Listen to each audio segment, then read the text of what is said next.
Nakakadalawa ka na. Una si Scotty, binukulan mo. Tapos si RJ, siniko mo. Sino isusunod mo? Si Brownlee. Subukan mo sa akin. Hindi ko naman sadya. Nakatalikod ako nung kay Scotty. Patumba naman ako nung kay RJ. Hinarap niya yung mukha niya, pasulong ako. Saka di naman tayo magtagpo ng matagal sa loob. Kasi pagtambak na kami, saka ka ipapasok. Tas kagabi, di ka pinasok kasi makakahabol na kami. Hayaan mo sa game 3. First half, papasok agad ako. Sabihin ko kay coach, pasok ako. Pagsasabayin ko agad yung siko at sipa. Sana nga makabalik si Bolbol. Kung makapasok kami ng finals, masarap makalaban ng taong yun.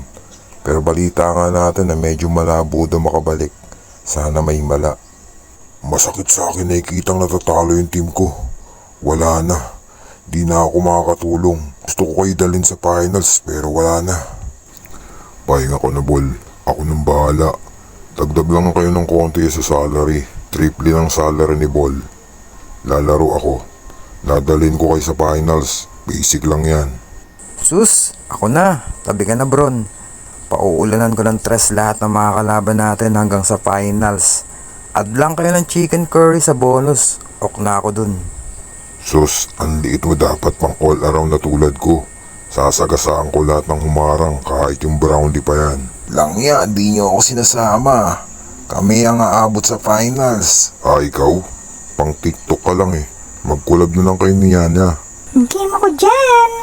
Ha? Pinaisa lang namin ang Ginebra. Nakakatamad yung game 2. Napanood ko, kawawa yung galing sa mga baldog na tira mo.